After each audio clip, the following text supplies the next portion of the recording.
구독자 여러분, 삼성전자가 다시 25만 원 아래로 밀렸습니다. 지금 팔아야 할까요? 아니면 기다리던 매수 기회가 온 걸까요? 이번 하락은 실적 붕괴보다 엔비디아 실적과 미국 물가, 잭슨홀을 앞둔 수급 축소에 가깝습니다. 반면 장기금리와 유가는 진정됐고 HBM4와 서버 D램, 기업용 SSD, 파운드리의 상승 논리도 살아있습니다. 저는 25만 원 아래를 전량 매도할 가격보다 첫 번째 분할 매수를 고민할 기회로 봅니다. 다만 이번 주 3개의 큰 시험을 통과해야 합니다. 오늘은 향후 흐름과 코스피의 변동성 함정, 평단별 대응 전략까지 정리해 보겠습니다. D15일 장 초반 코스피는 3% 넘게 밀렸고 삼성전자도 24만 7,500원까지 내려왔습니다. SK하이닉스와 삼성전기까지 함께 약해지면서 미국 반도체 조정이 국내 AI 공급망 전체로 번졌습니다. 외국인은 개장 직후 코스피에서 4천억 원 넘게 팔았고 기관도 매도에 가세했습니다. 개인이 그 물량을 받아냈지만 시가총액이 큰 삼성전자와 SK하이닉스를 외국인이 동시에 줄이면 지수는 실제 시장 체력보다 더 크게 흔들릴 수 있습니다. 중요한 것은 25만 원이라는 숫자가 무너졌다는 사실 하나가 아닙니다. 외국인의 매도가 엔비디아 실적 전 단기 위험 회피인지 한국 반도체에서 장기적으로 빠져나가는 자금인지 구분해야 합니다. 오늘의 하락은 그 답이 나온 장이 아니라 큰 이벤트를 앞두고 답을 미리 걱정하는 장에 가깝습니다. 간밤 미국에서도 반도체가 조정의 중심이었습니다. 엔비디아는 2.9%, 마이크론은 5.9%, 샌디스크는 6.5% 하락했습니다. 하지만 최근 시장을 가장 강하게 압박했던 미국 장기금리와 국제유가는 오히려 내려왔습니다. 경기 침체 신호가 갑자기 커진 것도 아니고 AI 데이터 센터 주문이 취소됐다는 발표가 나온 것도 아닙니다. 엔비디아 실적을 앞두고 많이 오른 반도체에서 먼저 이익을 확정하고 예상 밖의 결과에 대비해 포지션을 줄인 성격이 더 강했습니다. 마이크론과 샌디스크가 더 크게 밀린 것도 메모리 수요가 사라졌다는 확정 판정보다는 높아진 기대를 잠시 낮추는 과정으로 봐야 합니다. 펀더멘털이 깨진 하락과 이벤트 전 수급 조정은 대응이 달라야 합니다. 지금까지 확인된 내용만 놓고 보면 후자에 더 가깝습니다. 이번 주에는 삼성전자의 방향을 바꿀 시험이 사흘 동안 연속으로 이어집니다. 한국 시간으로 26일 밤에는 미국의 7월 개인 소비 지출 물가가 발표됩니다. 27일 아침에는 엔비디아의 2분기 실적과 다음 분기 전망이 나옵니다. 그리고 27일부터 29일까지 잭슨홀 경제정책 심포지엄이 열리고 금요일에는 연준 의장의 발언이 예정돼 있습니다. 물가는 금리의 방향을 결정하고 엔비디아 실적은 AI 투자와 반도체 주문을 검증하며 잭슨홀은 연준이 높은 물가와 불안한 채권 시장을 어떻게 다룰지 보여줍니다. 삼성전자 투자자는 하나의 이벤트만 마치면 되는 것이 아닙니다. 3개의 문을 차례로 통과해야 합니다. 그래서 25만 원 아래라고 해도 오늘 전량을 사는 것보다 이벤트마다 현금을 나눠두는 편이 합리적입니다. 먼저 물가와 잭슨홀을 함께 보겠습니다. 미국의 최근 개인 소비 지출 물가는 연준 목표보다 높은 수준에 머물렀습니다. 물가가 다시 강하게 나오면 시장은 9월 회의에서 연준이 완화적인 태도를 보일 가능성을 더 낮게 평가할 수 있습니다. 반대로 물가가 둔화하면 장기금리가 안정되고 삼성전자처럼 앞으로 벌어들일 큰 이익을 먼저 평가받는 기업에는 할인율 부담이 줄어듭니다. 잭슨홀은 기준금리를 결정하는 회의가 아닙니다. 그러나 새 연준 의장이 물가를 얼마나 심각하게 보는지, 추가 긴축 가능성을 열어두는지, 채권 시장 불안에 어떤 언어로 대응하는지를 확인할 수 있습니다. 발언 한 문장에 금리와 달러가 크게 움직일 수 있기 때문에 삼성전자 주가도 실적보다 먼저 흔들릴 수 있습니다. 미 재무부의 국채 바이백 확대는 단기적으로 금리 급등을 막아주는 재료입니다. 재무부는 장기 국채 바이백 규모를 늘리겠다고 밝혔고 약 9,400억 달러에 이르는 재무부 일반 계정을 활용할 가능성도 거론되고 있습니다. 국채를 사들이면 가격은 오르고 금리는 내려갈 수 있습니다. 다만 이것을 연준의 금리 인하와 같은 신호로 이해해서는 안 됩니다. 바이백은 거래가 원활하지 않은 장기 국채 시장에 유동성을 공급하는 기술적인 조치에 가깝고 미국 정부의 막대한 차입 수요와 인플레이션 위험을 없애주지는 못합니다. 게다가 확대된 매입은 아직 본격적으로 집행되기 전입니다. 삼성전자에는 금리의 급등 속도를 늦춰주는 안전판이 될 수 있지만 주가를 곧바로 상승 추세로 돌릴 만큼 강한 통화 완화는 아닙니다. 두 번째 시험은 엔비디아 실적입니다. 시장은 매출이 많이 늘었는지만 보지 않을 겁니다. 데이터 센터 성장률이 유지되는지, 차세대 베라루빈 공급이 계획대로 진행되는지, 높은 메모리 가격과 생산비에도 수익성을 지킬 수 있는지까지 확인할 가능성이 큽니다. 무엇보다 마이크로소프트와 아마존, 구글과 메타의 설비 투자가 실제 엔비디아 주문으로 이어지고 있는지가 중요합니다. 엔비디아가 강한 실적을 내고도 다음 분기 전망이 시장에 지나치게 높은 기대에 못 미치면 반도체는 다시 흔들릴 수 있습니다. 반대로 주문과 공급 부족이 계속되고 차세대 제품의 출하 일정까지 확인되면 삼성전자와 SK하이닉스의 메모리 전망도 다시 힘을 받을 수 있습니다. 이번 실적의 핵심은 좋은 숫자 자체보다 AI 투자의 연속성입니다.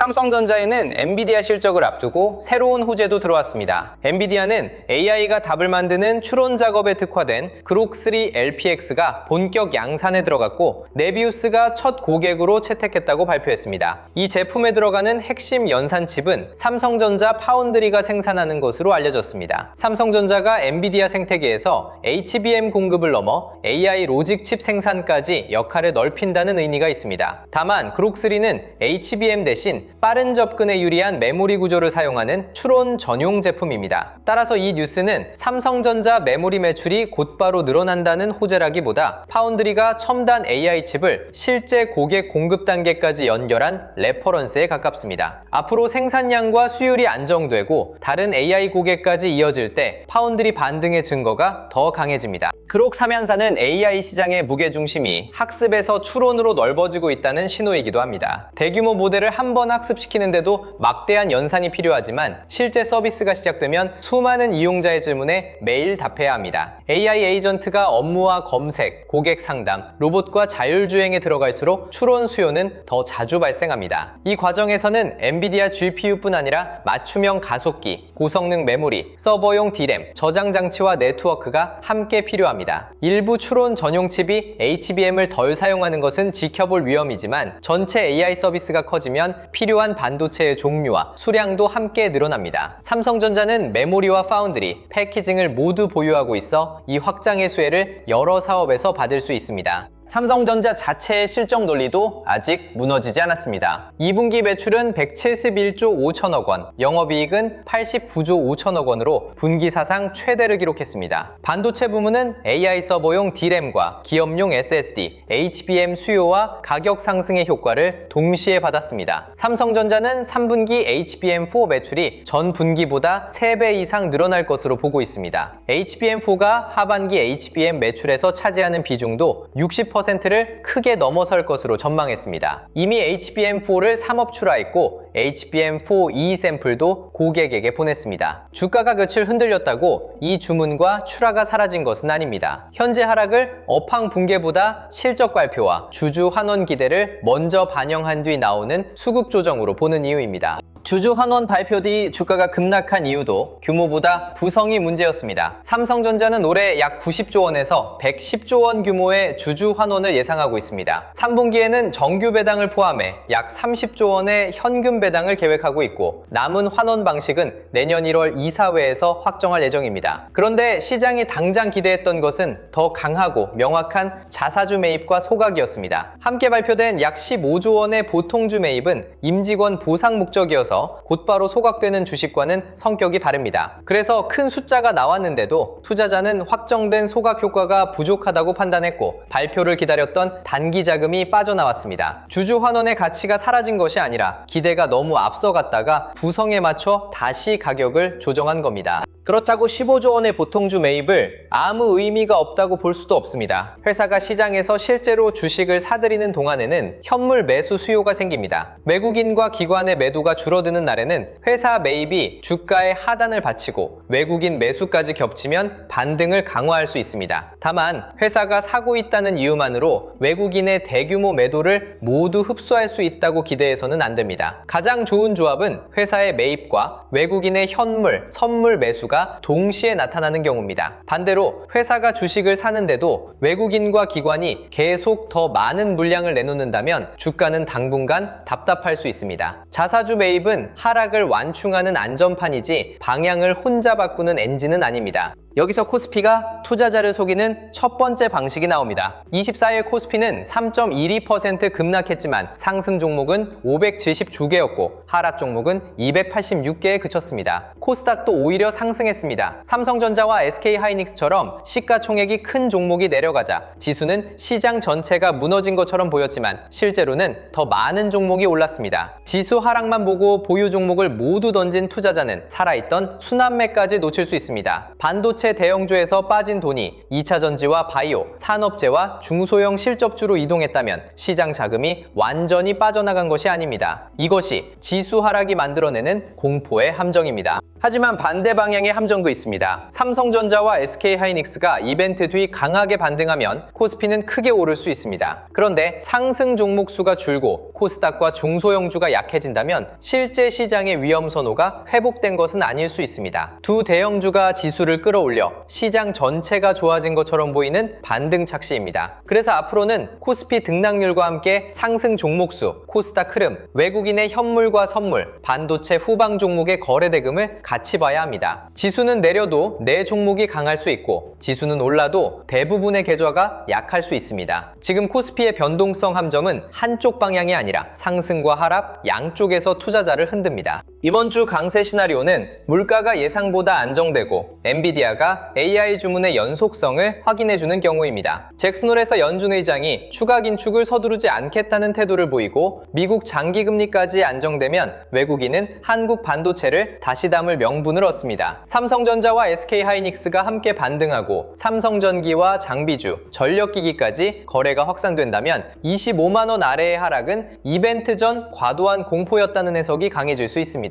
이때 중요한 것은 삼성전자 하루 상승률보다 외국인 매수가 다음 거래일까지 이어지는지입니다. 회사 매입과 외국인 매수가 겹치고 후방 산업까지 확산될 때 비로소 새로운 상승의 힘이 만들어집니다. 제가 가장 가능성을 높게 보는 기존 시나리오는 새 이벤트를 통과하는 동안 삼성전자가 25만원 안팎에서 크게 흔들리는 흐름입니다. 물가가 다소 높아도 엔비디아 실적이 좋을 수 있고 엔비디아가 기대를 충족해도 잭슨홀 발언이 금리를 다시 올릴 수 있습니다. 호재와 부담이 섞이면 주가는 하루 반등한 뒤 다음날 다시 밀릴 가능성이 있습니다. 그러나 외국인 매도 규모가 줄고 저점 매수세가 반복해서 들어온다면 가격은 흔들려도 시장이 삼성전자의 새로운 가치를 찾는 과정으로 볼 수 있습니다. 이 시나리오에서는 가장 낮은 가격을 맞추려 하지 말고 현금을 나눠 쓰는 것이 중요합니다. 25만원 아래에서 일부, 엔비디아 실적 뒤 일부, 잭슨홀을 통과한 뒤 나머지를 판단하는 방식입니다. 약세 시나리오는 새 시험이 같은 방향으로 나빠지는 경우입니다. 물가가 다시 강해지고 연준 의장이 긴축 의지를 강조하는 가운데 엔비디아가 데이터 센터 주문이나 수익성에 조심스러운 전망을 내놓는 상황입니다. 미국 장기금리가 다시 뛰고 마이크론과 엔비디아가 추가로 밀리면 외국인은 삼성전자와 SK하이닉스 비중을 더 줄일 수 있습니다. 국내에서 회사의 자사주 매입에도 외국인 매도가 계속되고 반도체에서 빠진 돈이 다른 업종으로 이동하지 못한 채 시장 밖으로 빠져나간다면 하방도 다시 열립니다. 이 경우에는 25만원 아래라는 이유만으로 물타기를 반복해서는 안 됩니다. 가격이 싸 보이는 것보다 AI 주문과 금리, 외국인 수급 가운데 무엇이 달라졌는지 먼저 확인해야 합니다.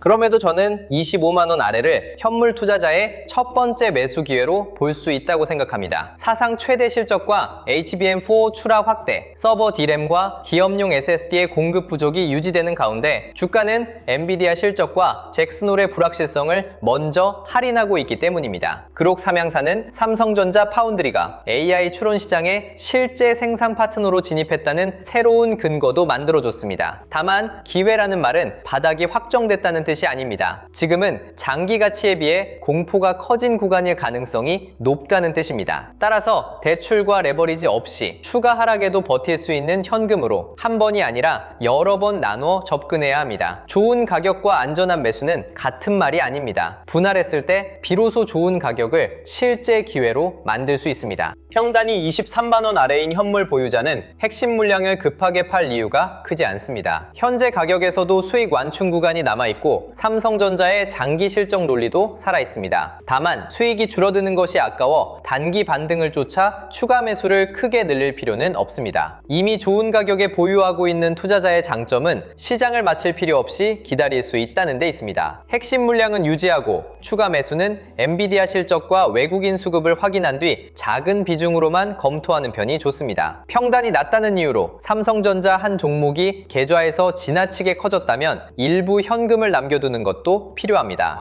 평단이 23만원에서 25만원 사이인 투자자는 지금 가장 애매하지만 대응하기 나쁜 위치는 아닙니다. 현재 가격이 평단 부근을 오가기 때문에 하루 등락에 따라 공포와 욕심이 반복될 수 있습니다. 이 구간에서는 전량 매도보다 핵심 물량을 유지하면서 이벤트마다 수급이 개선되는지 확인하는 편이 낫습니다. 현금이 충분하고 삼성전자 비중이 과도하지 않다면 25만원 아래에서 첫 번째 분할 매수를 검토할 수 있습니다. 다만 엔비디아 실적 전 한 번, 실적 뒤 한 번, 잭슨홀 뒤 한 번으로 나누십시오. 한 번에 평단을 낮추는 것보다 내 판단이 틀렸을 때 수정할 자금을 남겨두는 것이 더 중요합니다. 평단이 25만원에서 27만원 사이인 보유자는 지금 공포에 매도하면 이벤트 전 조정을 그대로 손실로 확정할 수 있습니다. 기업 가치가 무너진 증거가 아직 부족한 만큼 우선 핵심 물량은 유지할 수 있습니다. 다만 계좌 비중이 크거나 단기 반등을 노리고 추가한 물량이 있다면 대응을 구분해야 합니다. 엔비디아 실적 뒤 반도체가 함께 반등하고 외국인 매수가 붙을 때 전술 물량 일부를 줄여 현금을 확보할 수 있습니다. 반대로 외국인 매도가 계속되는 상태에서 평단만 낮추기 위해 추가 매수를 반복해서는 안 됩니다. 내 평단은 시장의 지지선이 아니기 때문입니다. 본전 회복보다 다음 변동성까지 버틸 수 있는 계좌를 만드는 것이 먼저입니다. 평단이 27만원 이상이거나 삼성전자가 계좌의 절반 이상을 차지하는 투자자는 장기 전망과 위험 관리를 반드시 분리해야 합니다. 삼성전자가 결국 다시 상승하더라도 그 과정에서 잭슨홀과 엔비디아 실적, 외국인 수급에 따라 큰 변동이 반복될 수 있습니다. 생활자금이나 대출금이 들어갔다면 반등 때 일부 비중을 줄여 현금을 만드는 것이 우선입니다. 레버리지 상품은 더 보수적으로 봐야 합니다. 주가가 위아래로 크게 왕복하면 음의 복리와 매일의 리밸런싱 때문에 삼성전자가 원래 가격을 회복해도 손실을 모두 되찾지 못할 수 있습니다. 지금 필요한 것은 한 번의 물타기로 본전을 앞당기는 것이 아니라 추가 충격에도 강제 청산을 피할 구조를 만드는 겁니다. 현금을 가진 신규 투자자는 25만원 아래에서 3번으로 나누는 전략을 생각해 볼 수 있습니다. 첫 번째 물량은 현재의 공포가 펀더멘털보다 크다고 판단할 때 작은 비중으로 접근합니다. 두 번째 물량은 엔비디아 실적 뒤 미국 반도체와 삼성전자의 외국인 수급이 같은 방향으로 움직이는지 확인한 다음 검토합니다. 마지막 물량은 잭슨홀을 통과한 뒤 장기금리와 원화가 안정되고 반도체 후방 종목까지 매수세가 확산될 때 남겨둡니다. 이 방식은 가장 낮은 가격에 사기 위한 전략이 아닙니다. 불확실성이 하나씩 제거될 때마다 확률을 높여가는 전략입니다. 25만원 아래에서 시작하되 25만원이라는 숫자 하나에 모든 판단에 맡기지 않는 것이 핵심입니다.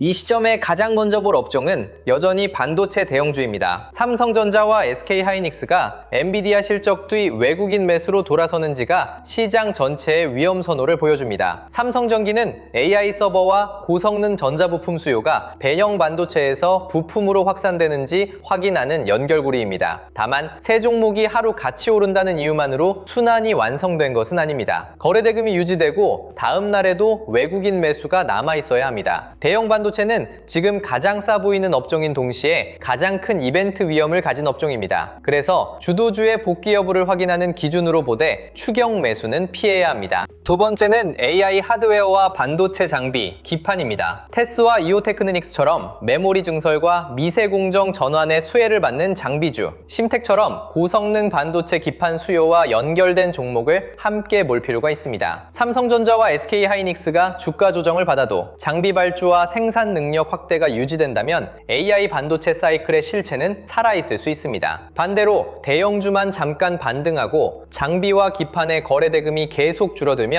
장기 자금이 돌아왔다고 보기 어렵습니다. 후방 종목은 대형 반도체보다 먼저 수급 변화를 보여줄 때가 있습니다. 이번 주에는 주가의 절대 상승률보다 실적이 뒷받침되는 종목으로 자금이 좁혀지는지 확인해야 합니다. 세 번째는 전력기기와 AI 인프라입니다. 효성중공업과 HD 현대일렉트릭, LS 일렉트리크 등 AI 데이터 센터를 실제로 가동하기 위해 필요한 전력망과 변압기, 배전 설비에 연결됩니다. 엔비디아 실적에서 데이터 센터 투자 계획이 유지된다면 반도체뿐 아니라 전력 인프라의 수주 가시성도 다시 주목받을 수 있습니다. 반도체가 이벤트 때문에 흔들릴 때 실적과 수주를 가진 전력기기로 자금이 이동하는 순환도 가능합니다. 다만 이 종목들도 이미 기대를 많이 반영한 경우가 있기 때문에 AI라는 이름만 보고 접근해서는 안 됩니다. 수주 잔고와 이익 전망이 계속 올라가는지, 거래가 단기 테마가 아니라 기관과 외국인의 지속 매수로 이어지는지를 함께 봐야 합니다. 이렇게 변동성이 큰 시장에서는 삼성전자 가격만 보는 것으로 충분하지 않습니다. 주도주 알림센터에서는 간밤 엔비디아와 미국 금리를 먼저 확인하고 장중에는 삼성전자와 SK하이닉스의 외국인 수급, 코스피 선물과 원달러 환율을 함께 추적합니다. 대형 반도체 매수세가 장비와 기판, 전력 인프라로 확산되는 순간과 반대로 주도주에서 자금이 빠지는 위험 신호도 살펴볼 수 있습니다. 오를 종목 하나를 찍는 것이 아니라 보유를 이어갈지, 두 번째 분할 매수를 검토할지 판단하는 자금 지도에 가깝습니다. 이번 주에 주도 자금을 놓치고 싶지 않은 분들은 영상 아래 더보기란에 공식 신청 페이지를 확인해 주시기 바랍니다.